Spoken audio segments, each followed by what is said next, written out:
I'm all about that bass, no trouble. I'm all about that bass, no trouble. I'm all about that bass. Notre invité du Grand Morning ce matin, Amine Ghouri, bonjour. Bonjour Landry. Responsable PME chez InfoRisque. Si toutes les entreprises étaient bien informées, le monde irait mieux. Effectivement, on éviterait déjà une grosse partie des impayés serait absorbée par du fait de prendre le bon renseignement. Mais ça n'est pas comme ça. Ça n'est pas comme Malheureusement, ça. pas encore. En tout cas, InfoRisque, vous travaillez dans ce domaine et votre cabinet vient de s'associer à Altares, acteur français de la data economy, une alliance avec une nouvelle entité commune, InfoRisque Altares Africa, qui devient membre du réseau DNB. C'est le premier réseau d'information mondial au niveau d'information B2B. C'est quoi le but de cette alliance ? Alors, comme vous l'avez dit, c'est d'ouvrir les sociétés marocaines au premier réseau mondial. Alors, ça a deux avantages pour les sociétés qui exportent ou qui importent.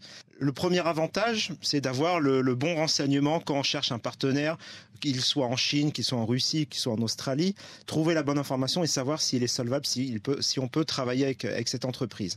Donc ça va être plus facile pour les entreprises marocaines. Évidemment, ça permettra une ouverture sur le monde.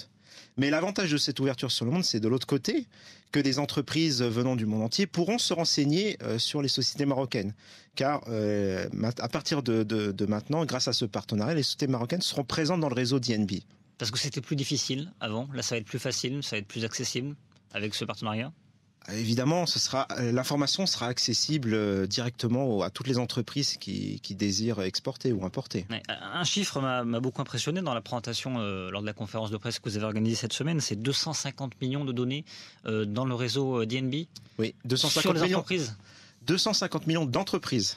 250 millions d'entreprises qui sont donc répertoriées, donc ça fait beaucoup plus de données. Exactement. Ça fait des milliards de données. Exactement. Comment cette fenêtre, ce que vous proposez va se matérialiser concrètement ? Qu'est-ce que vous allez proposer comme étude, comme système d'information ? Alors déjà, il va y avoir une plateforme de consultation très simple qui est un peu la même que celle d'InfoRisque. Vous recherchez une société, vous tapez son nom, vous cherchez le pays, vous notez le pays qui vous intéresse.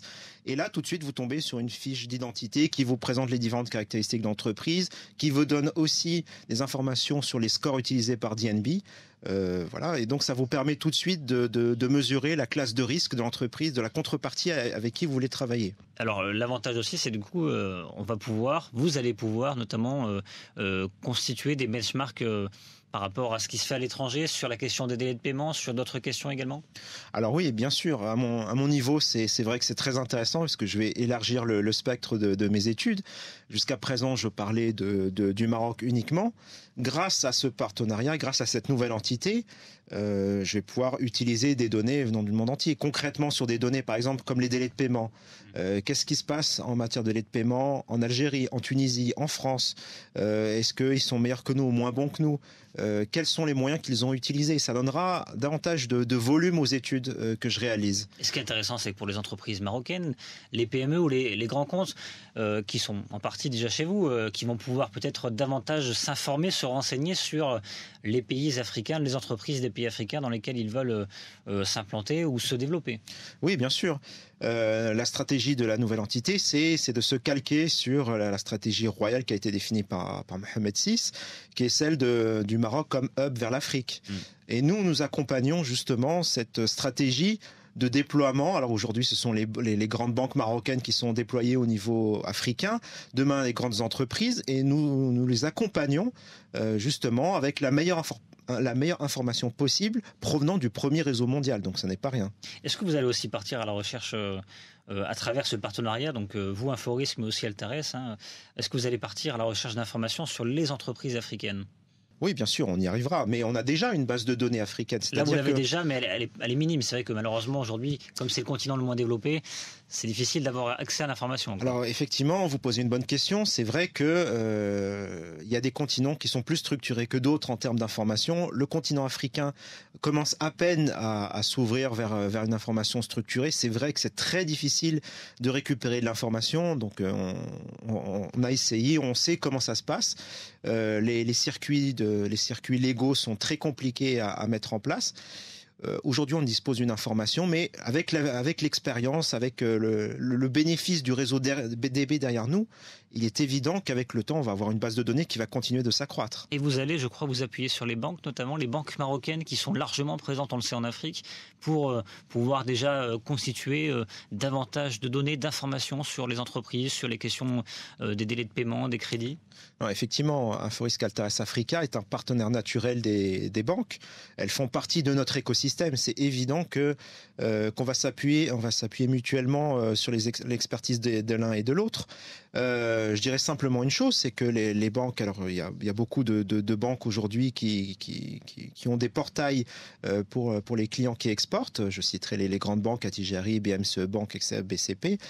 L'idée, c'est de leur mettre à disposition de l'information financière internationale. Eux, les clients de ces banques seront ravis.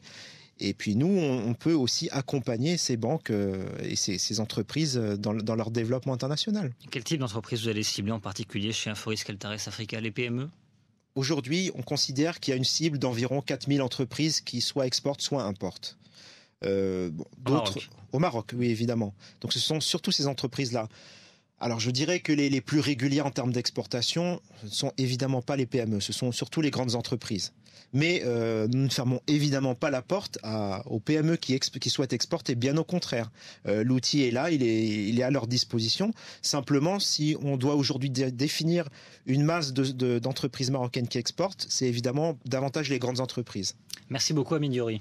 Merci à vous. Responsable PME chez InfoRisk. Je rappelle donc cette nouvelle entité commune, InfoRisk Altares Africa, qui devient membre du réseau DNB, premier réseau mondial d'information B2B, avec donc votre alliance avec ce cabinet français d'information sur les entreprises.